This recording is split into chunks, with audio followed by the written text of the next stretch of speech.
You know what I've been trying to do is do a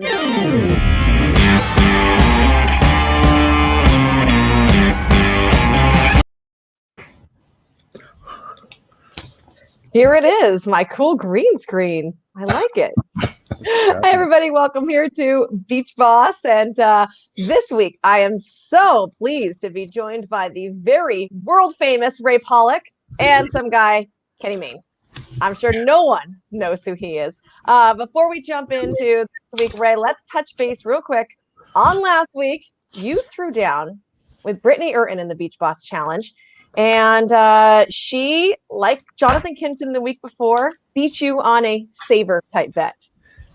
Yeah, the horse that I picked, Aqua Seaform Shame, was 34-1, and ran like it. Ran last in the Del Mar Oaks. Sure, her saver bet on Warren's Showtime, I guess the Showtime was the key, came in third and gave her enough money to beat me. So congratulations to Brittany.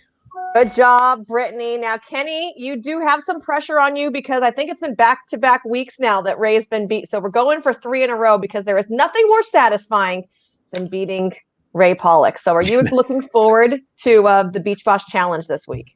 Absolutely. And by pure luck, one of my favorite horses and favorite jockeys is in the race. And I actually like the horse additionally. So it worked out for me. Oh, well, didn't even have to do much handicapping, I guess, then. So want to remind everybody that's watching, every day you can play along with Ray. You just go to dmtc.com and head on to contests, and you can play for free against Ray with your $100 bankroll, and the winner eventually will get to come to Breeders' Cup at Del Mar. And speaking of, this is a win and you're in for the Breeders' Cup this year, the feature race today, which is the Grade 2 Pat O'Brien. And also, in case you're looking for a new mask, you have to head over to breederscup.com where they have the Del Mar official Breeders' Cup masks to aid in the COVID relief. So definitely you want to go ahead and purchase one of those. So, Ray, today, 7 furlongs, the trickiest distance that there is, a Grade 2 sprint event without, I feel like, a true superstar. What are you doing for this win and your in event? Well, you may remember that I eked out a win a few weeks ago in the Bing Crosby with Collusion Illusion, and his stablemate ran really well that day. Law Abiding Citizen ran on the lead, really set things up for Collusion Illusion. I don't like the rail. Nobody really likes the rail sprinting, but I think he's the speed of this race. 7 furlongs might actually be easier than 6 if he can get a lead and relax. And so I'm going to Law Abiding Citizen, $90 to win, but I'm going to do $10 to show just in case. Because I'm learning from the experts that you got to do a little bit of a saver. And if you haven't been watching, Ray has been either all in or he's been like win place. This is the first time that we've seen the show bet from him. I like it. I like the angle there. All right. I want to try to guess, I feel like, Kenny's horse, because you said it's one of your favorite horses and your favorite riders. Is it Flagstaff? It is not. That horse scares me a great deal. Okay. By the way, is somebody nursing a baby on this telecast here? Not me. You know what? He wishes I was nursing him. He's just hanging out right now with this passy, which is nowhere near as good. Who is that person? This is Spencer. What's happening, Spencer? Welcome to 2020. This is exactly what 2020 is like. Sadly and oddly, we're on the same horse. Oh, no. Really? Yeah, and I love Cedillo, the jockey. So last summer, I grew up in the Seattle area. We used to go to Long Acres, famous old track, and now they have Emerald Downs up there for a number of years. But they carry on with the Long Acres Mile, right? They took over some of the famed races from the old track, and Law Abiding Citizen won that race, won me some money, great ride. By Cedillo, just stayed right off it. But I agree with Ray. I think, especially from the rail, it's going to have to hit the gas early. I played it slightly more conservatively because I was trying to win this thing. I just, you want to cash. You can't win if you don't cash something. So I played 20 to win and 80 to place. Wow. So the math is going to be interesting. I almost feel like splitting it 50-50. But I'm going to stick with my bet. I think it has a great chance to win. But if not, I think it's going to be right up there. So it could be that I hit my 80 to place, he gets his 10 to show, and I walk away with the win. I was afraid. How do you feel about Italian jockeys? I'm fine with any jockey who can get his horse to the wire or her horse to the wire first. I just loved, and I know some people might discount it, but some good horses come up there to run in that race. And there was a local horse who was really strong that year, just barely won against. So it's looked good on turf. It's looked good on dirt. I think it has half its win on dirt. And I hope we just hit it from the rail, get a comfortable lead, and see if we can last the 7 furlongs. Because in that race, he lost a couple back, maybe 3 back, had the lead comfortably after 7, but had to go a mile and lost. And then did not embarrass himself in a grade 1 most recent, ran 3rd, right? So I'm pulling for – I have sort of an affinity for this horse. When I saw it on the page, I was excited, and then looked at the race. Like I said, the one you mentioned scares me a good deal, but we're going to go for it on the 1 horse. Well, now I feel like I don't know what to do because I like to just root against whatever horse Ray has picked. Oh. And now it's your horse too. Geez, guys, you're making it too hard to try to pick a favorite. I do think that, Flagstaff is a logical contender in here because the 7 furlongs, though. He just loves the distance. I don't know what happened to him last time out, but generally I feel like this is a good spot for him.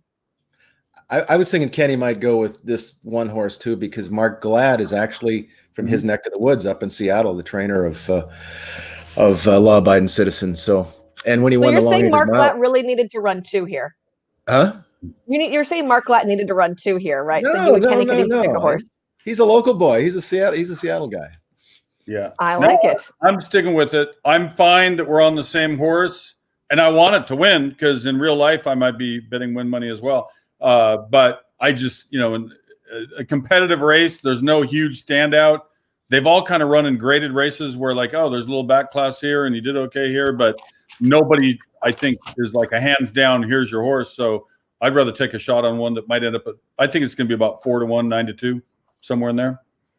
Ray, what do you think about PR Radio Star? He seriously jumped up in class when he won that optional 62 allowance here. And then last time out has a starter just pretty much made for him that he was able to win. But I was less impressed with the starter than I was by the allowance. Yeah. If you go by the speed figures, the Beyer speed figures, he fits in here. But it's when I look at a horse and I see that a year ago he's running for 12.5, 12.5 claiming. It's just it's hard to see that jump up in class when they run fast against lesser horses. And then they go up in class, they just don't seem to perform that way. So even though PR Radio Star is owned by my pals at Little Red Feather, I just don't think he's up to it. All right, trained by the magician Phil D'Amato, who's Red King with the at United last week. Kenny, I don't know, where are you right now? You're at home, obviously. You said it's raining. You're not at Del Mar for sure. No, sadly. I'm in Connecticut. I'm doing Sports Center tonight. We'll try to get a horse highlight or 2 in the show. So yeah, I'm doing the late Sports Center. NBA's back today, so we'll cover all that. But I wish I were in the West because a year ago I was in Del Mar this very time.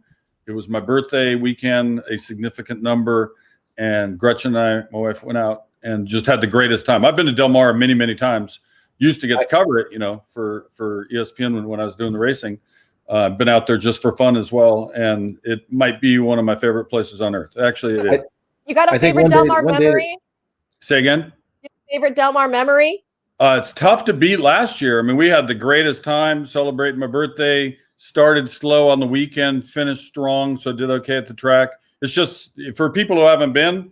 I could be Chamber of Commerce salesman for you there. It's just every day is pleasant. Little fog in the morning, it lifts. It's 73 degrees the rest of the day. Track's right down the road. The beach is right there. You can throw a football from the track to the ocean. It's a perfect setting, and it's just always, friendly. It's a welcoming place. So I've always loved it. Going back, maybe my first time where I covered the Pacific Classic, and strangely, there was something preceding it on ESPN where we got bumped, and next thing you know, we were broadcasting to Guam only or something for a bit. But so we had a pretty chaotic day.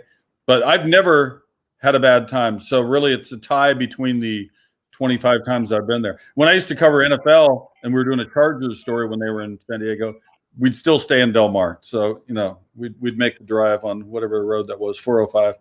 That's love. That's love if you're going to make the drive all the way up and down.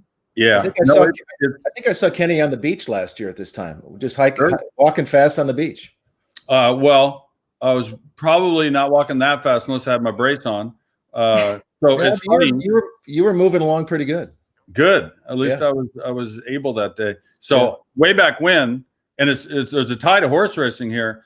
I ruined my ankle playing football in college way back when, 40 years ago for UNLV at Oregon, last play of the game, and gone through 10 surgeries and pretty much nothing was working. But I've had trainers. John Sheriff's one of them. He'd like see me limping around covering the races. You got to try this. You got to try that. I've tried everything they use on horses for my ankle for years.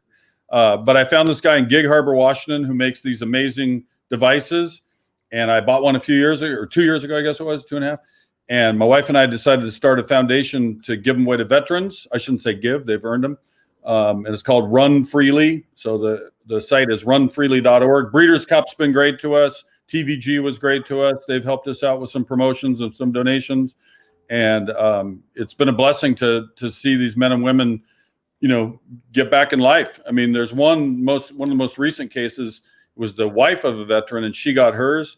She ended up being able to go back to work because she's mobile now. And she's now a nurse up in the Seattle area helping people, fight against COVID. So there's been some really beautiful stories. Some of them just celebrating, hey, I can walk on the beach with my kid now. I couldn't do that yesterday. So people can check it out. Like I said, we've gotten great support from horse racing from all over the place. We've had a lot of athletes, Steve Kerr, Jamal Crawford, Jerry Rice, Gary Payton, Lenny Wilkins, Chris Long, Dale Earnhardt. We've had a whole bunch of good names, either give their name or their money or both. And we just kind of do it nickel and dime at a time. That's awesome. I love actually following on your Twitter too. I see that you kind of retweet or repost some of the great stories that you have. I think that's really cool. No, it's very, humbling. The letters they write, the gratitude, and just how lucky they feel. And we're always kind of, like I said at the top when I corrected myself, it's not like it's a gift. Right. I felt like a debt to them because the research and development was done on soldiers coming back injured from war, right? So I benefited from what they went out and did and stuck the thing on. I think I cried for about the first 2 hours. Then I ran on the treadmill on the first day, 15 miles an hour. And it's allowed me to hike and play flag football and, do all sorts of things that I couldn't do. I'd be in great pain if I did them without this device. So played pickleball last night, in fact, at 10 o'clock at night. So anyone that's playing along today, and if you're going to play a real wager on the Pat O'Brien, maybe some of the proceeds could be donated to Kenny Mayne's foundation here, runfreely.org. So very cool to see. Like I said, I love seeing the stories, and we hope maybe some of our watchers out there can put some cash towards that, right? We like to feel good. We like to feel good, give back stuff. Speaking of which, if you are at home and you are watching along at the races, we want to see you. We want to see if you wear a funny shirt like Ray, or you have a cool Old Smoke clothing company shirt like Kenny. So make sure to post all of your pictures with hashtag Home Turf Club so we can get them up on all of Del Mar's social media platforms, and we get to see what you are doing. Also, hey, don't forget to tweet it out if you're playing against Ray, who your picks are. I mean, it's a little easier this week with Ray and Kenny both going on the same horse. So there's plenty of opportunity to try and best both of them, I feel like, in here. And don't forget that race today, the feature is the Grade 2 Pat O'Brien, which is a win, and you're in for Breeders' Cup. So, Kenny, thank you so much for joining us here this week. Best of luck to both of you guys here. Don't forget to check out Kenny's foundation, runfreely.org is the website there. And then next week, Ray, it is our final show, our sayonara song as we close out this Del Mar meet. I'm very sad, but I'll be interested to see what we're going to do for that final showdown. And for me, I started like 300th in the versus Ray competition. I don't know where I am now. I think I'm like minus $158. I've had a bad week. My problem is I keep forgetting to bet Fridays. Oh, no, I played. I got beat on the wire yesterday with a Doug O'Neill horse. So it's brutal, isn't it? Yeah. Sometimes it's just like, geez, Louise. Sometimes I kind of wish I could pick whatever race I wanted to because I have some locks. And I'm like, if I could just unload on this horse. Like for me yesterday, it was Miss Costa Rica. I loved her. So, oh, well. Get it back on Australia C at midnight or something. Right, we'll do our best. Thanks, everyone, for joining us here on Beach Boss. We'll see who will wind up victorious after the Grade 2 Pat O'Brien, and we'll catch you here next week at 11 o'clock. Thanks, Kenny. Thanks for having me. Okay.